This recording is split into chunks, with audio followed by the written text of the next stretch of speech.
Hello everyone, this is Jurgita with Magic Pond Crafts, and today I'm bringing you for a tutorial, my very first one, so I hope you don't judge harshly or too harshly.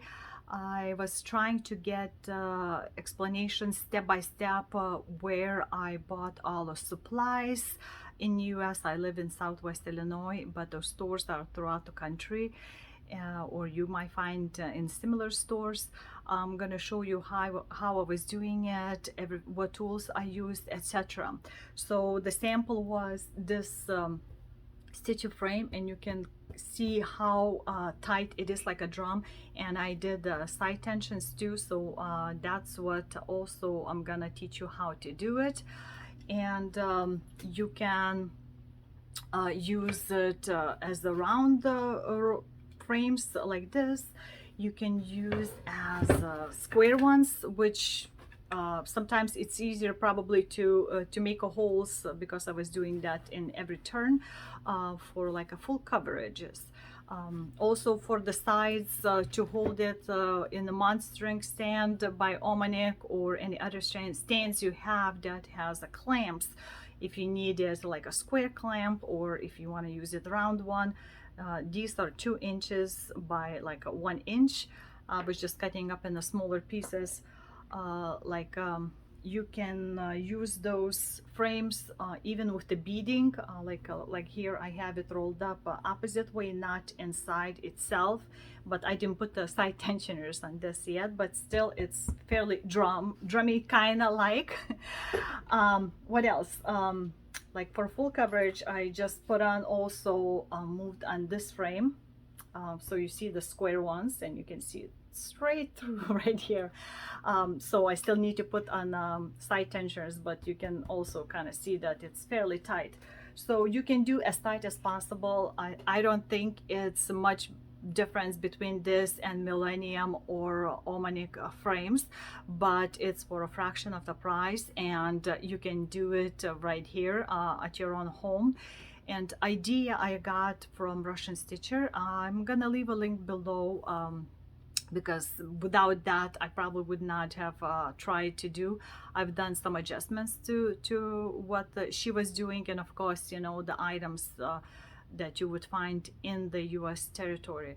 So I hope I explain everything well in the video. I'm really hoping that you guys gonna try to make those frames, and I can't wait to get your experiences. So please share with them below in the comments, or if you have any questions also put in the comments below. So just pull out, go shopping for a fraction of price, pull out some of the tools, and get to it, and you're gonna have tons of frames, probably just like I do, homemade. So until the next time, this is Jurgita, and enjoy the tutorial.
First you make a notch measurement for that, and both sides, and then go like this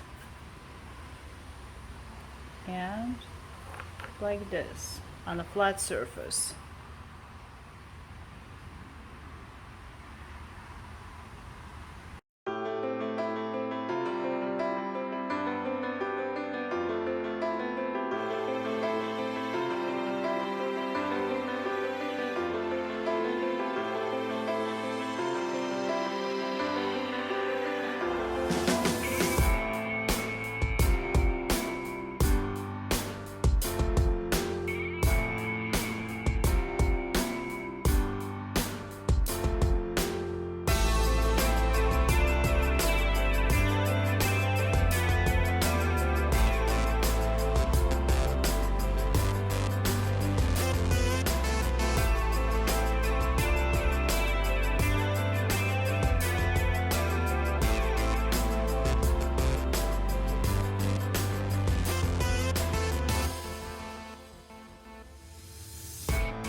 So out of 10 yards, I got only 9 frames done, and majority of them the biggest ones. So what next we have to do is to take a lighter, because this was polypropylene. I guess that's how you pronounce it, not sure. So we need to make sure that the edges are not frayed, like you see this fraying thing. So we want to stop that.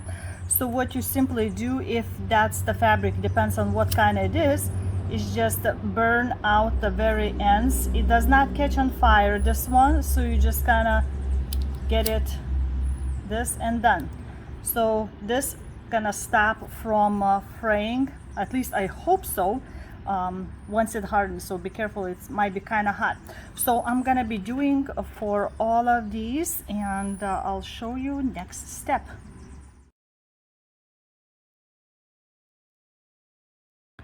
So the next step is to staple the fabric to the frame. So I just had this Sears Craftsman heavy duty staple gun, and it had some staples. You can use any size that you want, what is more comfortable for you. This is like 3/8 inch wire staples, extra heavy duty, because I wanted to be very strong, and that's what I had kind of on hand. And since it's also, I think these most of them are made from oak, so what I did, I figured out along the holes like how I want to position. It's kind of easier than to follow the line, because you don't want to have like a, you know, too crooked. So what I did in beginning is I attached to one side, then stretched out to the other side and the middle, and then I was going every so often in. As you can see, these are not fully in, so for that it's kind of hard to staple into the oak. So for that I'm gonna be just using the regular mallet and pound it, finish pounding in. As long as it's holding it nicely, I think it should be okay. So I'll come back with progress then. So I've done, I went with my fingers over to see if it's nice and smooth, so nothing would stick out and catch the fabric on the edges. And if you don't want to use a stapler, or you can't just get it nicely pounded in so it would hold, you can see I added some of those little nails in between, especially if there, I was afraid that would stretch this part like too much in there or something like that. You can do the nails throughout, and for that I was using just regular nails from the store. And make sure you get better stainless steel, not regular steel but stainless steel. Depends on which type of stainless steel it is. There are more rust resistant, or I think zinc plated are very good. And you have to make sure that it's not the same length as what you have the whole roll in it. So for example, I have this for 1 inch, so I wanted to get a 1/2 inch, would have been the best, but so far I could find only 3/4, so at least that's good. And if you're hammering in it, make sure you get it nice and straight in, not a sideways, because like 3/4 I had to be very careful so it doesn't pop out like out of the side, but goes straight down. So these are also not that expensive if you don't want to buy a stapler, and I'm sure everybody has a hammer somewhere at home, and just get the nails. Like I said, stainless steel is the best, and there's some kind of head has to be the better to have it more flat so it does not catch the fabric. Like you see here, it holds a bit better. It's not a tiny little head, so it would hold better. So that is all ready, and next I'm gonna be showing moving my from this frame that I had, you know, with the sides like this. You see, I sewed in, and that's what we're gonna do is using sewing machine. And here's a little tip. Sometimes when you get your stitchy fabric, even though it's serge, it might not be nicely straight. So when you're planning to sew on your frames, it might sew crookedly, so the tension is not going to be even. So I kind of had inkling that this is not straight, that it looks kind of crooked. So I just took a little snips and did where I think it's the shortest part, a little bit here.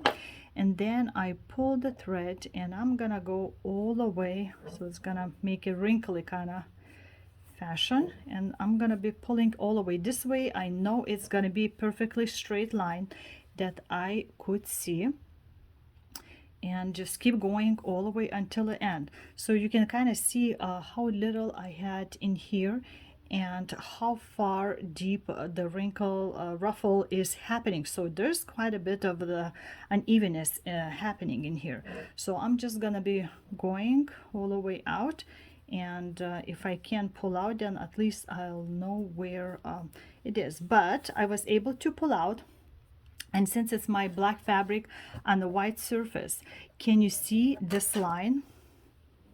Like, you can see this line, how much is space on this side, and when you straighten out, how little in here. So I'm gonna just cut it straight through that space that I have. I mean, look at this.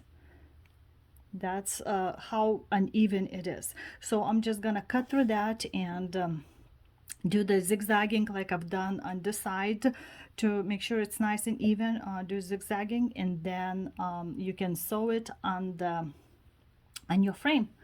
So here is a little tip. If you're not sure that your fabric is nice and square or rectangle, just do this trick.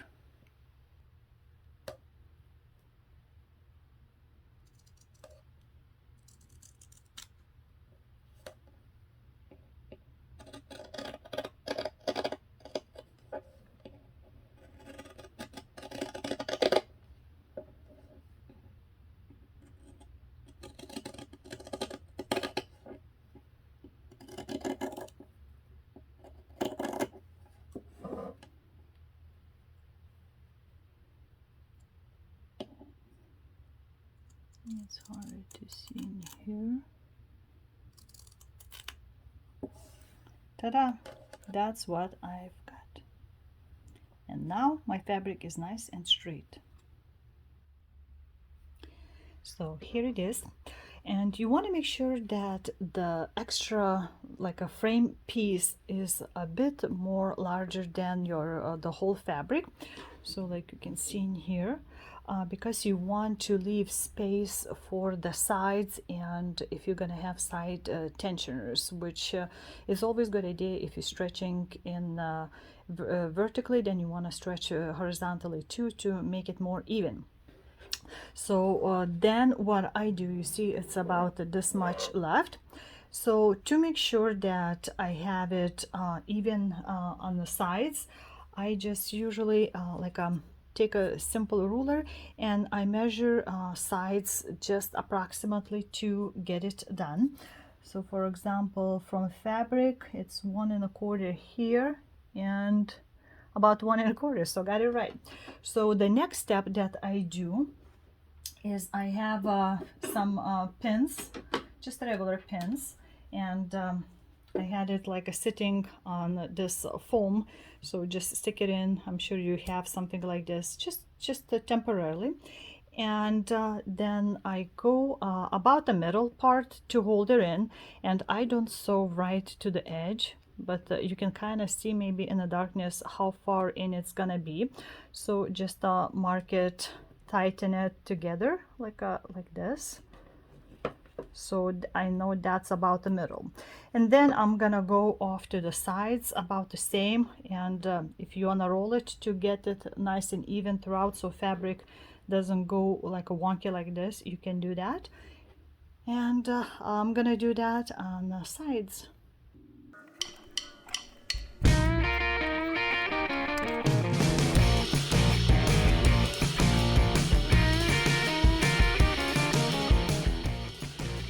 So the next step is to sew the straight line. Like I have the Scanmore machine, it's fairly basic, and I chose B because I am gonna have the wood on the side, so it gives me more space to do it. Depends which way you put it in, and I do only one side, like a marking like this first, just in case if this fabric moves over, then I don't have to adjust the other side. But you can do any way you want. I think the straight line is enough to do that, and I chose the longest stitches. I don't think it needs super tight, it will hold it. By the way, if you don't have enough fabric to sew on it, you can do what I've done to some of my other works is you can get a different type of fabric and just sew it to your fabric. Like I have this on my Omanic frame, and this way you extend the part that you can roll her up, and you don't have to use up as much of your stitchy fabric as you need to. So that is another option. So I'm gonna start sewing this, and once I've done this side, then again I'll use those pins and pin the other side, and then do the same thing.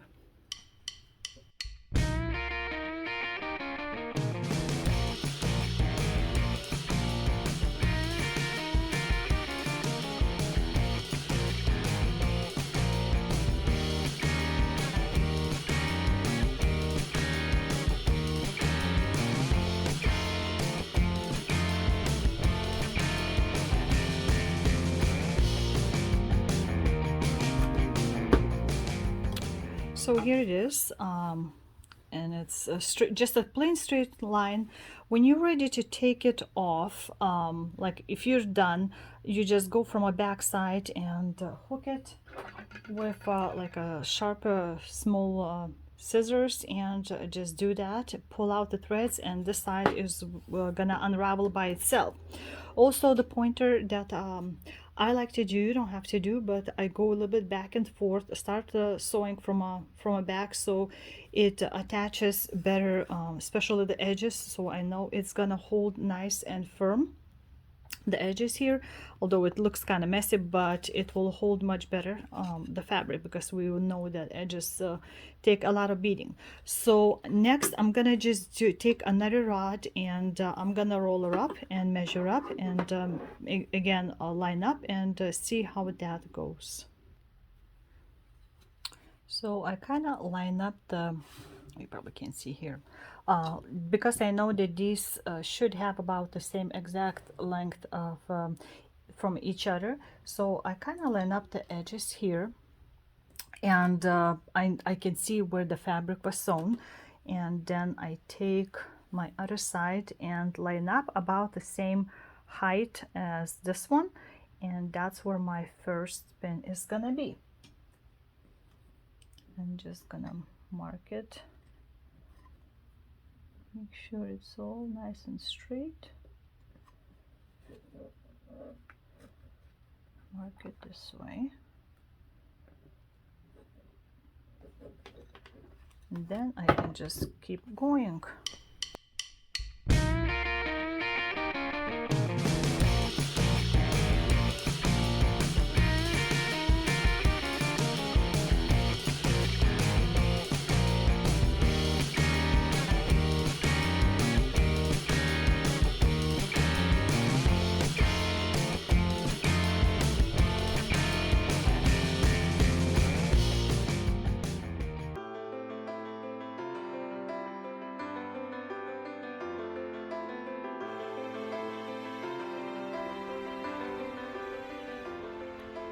So the next part, once you sew down the fabric on your frames, is the assembly. For that, first of all, you need to decide what size rods you want to have. Like this one, I figured it's best for me to have, it's a 3/8 of the inch, and it's 12 inches long, and I got them all, those parts, zinc plated. Of course, if you can get stainless steel, is better. Zinc plated is it helps against the corrosion, corrosion resistant I should say, and it's a bit cheaper than stainless steel, but if you want to, you can get a stainless steel. So once you figure out the sizing, because I was looking at the 1/2 inch, like a smaller, is thinner ones, and I think from all the pressure, it's too thin for me, so I picked 3/8. So there's a different versions, like this one is also plated, all thread, a little bit different looking. You see how it is shinier and this is not. I don't know if it makes difference, but just want to make sure that it's cleaned off. So once you figure out the thickness, then you get everything else. You'll need the hex nuts, and there's gonna be a lot of them. For example, per one side I was using 5 of them, so per each frame you'll need the 10 of these. And again, it's the same 3/8 inch size. You'll need coupling nuts, also 3/8 inch, and that's, I'll show you where you don't have to use it, but you can. It's easier sometimes than the hex nuts to use if you want to tighten it, so that could be extra. And you'll need flat washers. Well, you don't have to have it, but I find it more useful. So you can pre-assemble this. Before I did not have my wooden part for that, but I found it if you're using like a Omanic stand or something that you hold it from a side, then you would want something like this to clamp on. So you have this, and that's how you do it. I was using, here it is, a washer. So you see the washer, so that the regular hex nuts would not make a dent in here. I was using washers, so it kind of helps. So this part is what's gonna keep this wooden thing from sliding up and down and stuff like that. And then you don't have to go that close up, but you do on 2 sides these, and that's gonna be for something like this. So as you can see, I have this frame from before, and I was not using coupling nuts like that. I was just using regular washers, hex nuts for this.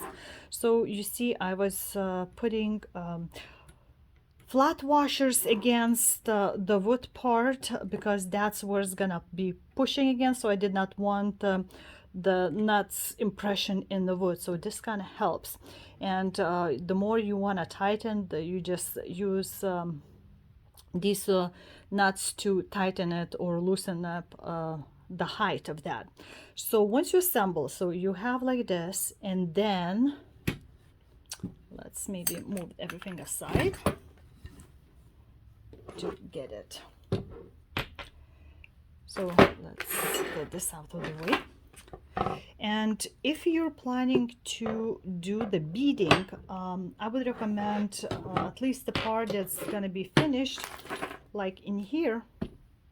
I have that part rolling over, so the beads would not get squished on each other.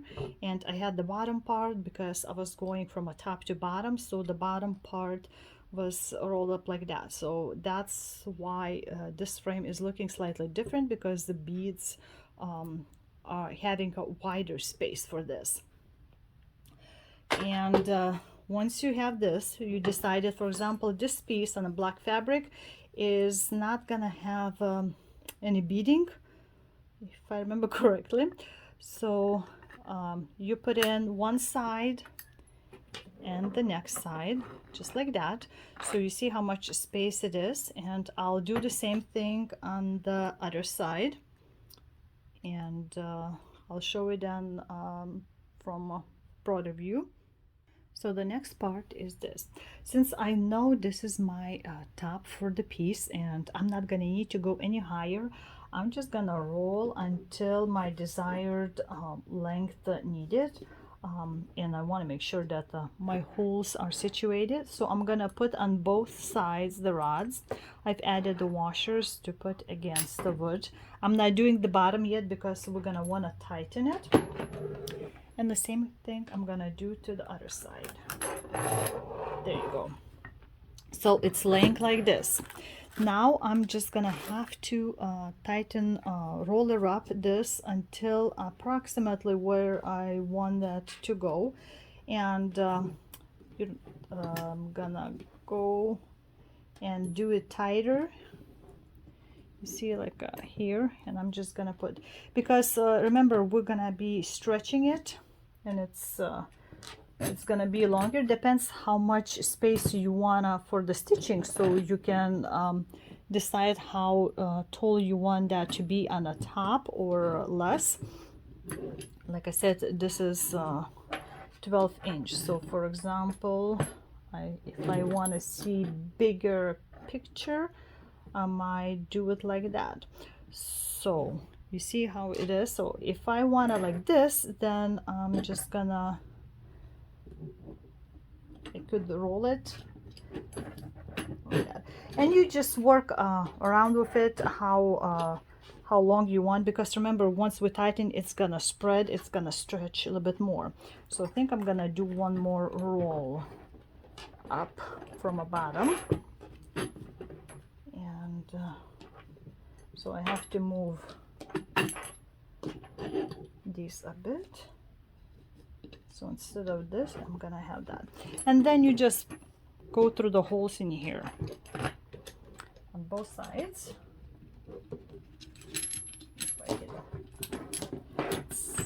There you go, that side in and that side should be in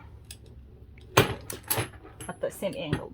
So that's where I want it to be. So the next part is gonna be the stretching. So that's where the hex nuts, or you can do coupling nuts, that's where this is gonna go.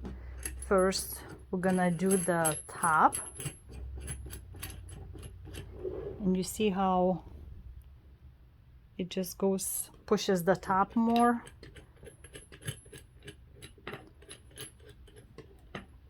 I'm gonna do as much as I can so this part doesn't stick out as much, and I'm gonna do both sides in the same. Probably don't see it, but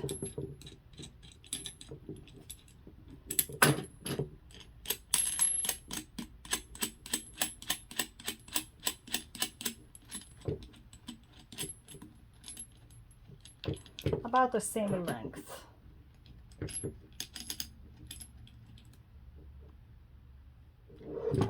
Okay, and then same thing we're gonna do to the bottom. I guess we could do a little bit more up here.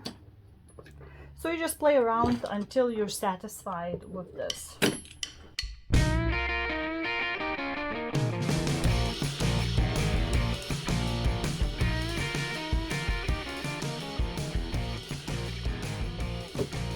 Okay, so that's approximate. You see, it's still a little bit looser. So the main thing now, that's why if you wanted to get these coupling nuts, it would be useful too. But I was using the tools. So I've tried 14 millimeter, even though it's for 3/8 inch things, but they don't fit fully well. I guess this one kind of does, but I've decided to try to use its regular 15 millimeter tool, that we're gonna be start tightening these parts, top and the bottom. That's what's gonna stretch the frame. So if you can't do by hand, then this would be useful. So right now I can still do by hand and just tighten it, of course in opposite ways, and just keep going like that, and you just press against each other. So push apart these frames, like you can see by hand a little bit. I can still go, so I'm gonna be going like that until your desired effect. So that's where a little bit extra strength is needed.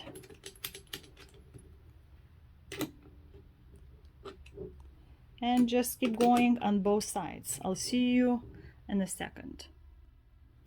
Okay, so I tighten it as much as I can. So you see how little on the edges it was left, and I just keep going in opposite sides. That's where I think the washers are good, because they're the ones that pushing the wood part up. So You can kind of see. So it's still a little bit looser, but just because we're gonna be using side tighteners, so it's gonna be tight as a drum. So let's get to that part. By the way, this part, like I said, you can choose any height you want if you're having frames from both sides, or like on one side, or if on here, then it wouldn't matter, you wouldn't need even this.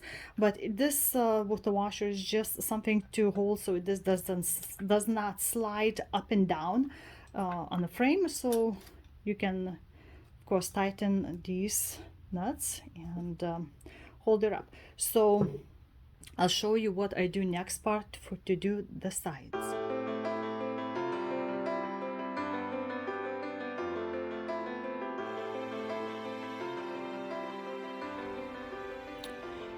So if you want to do the side tensioners, you can just go simply like this. Just have a dowel in here and tighten it with the cable ties, or you can make like a pockets for that with like a canvas fabric, so something that strong and durable, and sew it up so you can just slide it in and out, and then you can make holes for those cable ties in there. So to start with, let's talk about supplies. I just got the plain craft dowels, and I wouldn't recommend going less than 1/4 inch thickness, because you wanna that wood to withstand like a bending in here. You can go even thicker, or if you don't want to go with the wood, you can just get like a shorter, of course, like a knitting needles, metal one. Those definitely will be strong enough to hold it. But we know this is way too long, longer than 12 inches, longer than my stitching area. So you want to have about the stitching area length. So I picked these 1/4 inch, and of course you'll need like a scissors or something to trim the long wood dowel. Like I already trimmed here. It doesn't have to be like a perfect, unless it has very sharp ends, and you don't want that to catch on the thread. So what you do, let's move this aside. Once you figure out how you want to do it, if you want to do with the pockets or without, then you measure up first of all your stitchy area in here, and you want something a bit shorter. So just measure up and you cut it like, let's say like this, right? So you have still a little bit space. So then depends, do you want to have this pocket size, or you want a simple like I had right over here? You can see it's just a stitch. So if you want something quick, then you just put the dowel against the fabric, not the very edge, because you want a little bit of space, and then you'll just have to kind of wrap around with the sewing. I usually use like quilting thread because it's stronger not than all-purpose, or if you want it, you can use like a button carpet, which is very thick, and it definitely will hold it steady. You want to make sure that it does not rip your threads apart. So, and then of course just a regular sewing needle, and you just go all around, zigzagging, sort of like this. Oops. I think you can see. So I just went all around, and that's how I attach like this. First you have to attach the dowel, and then worry about the cable ties. So once I do that on the side, I'll come back to you.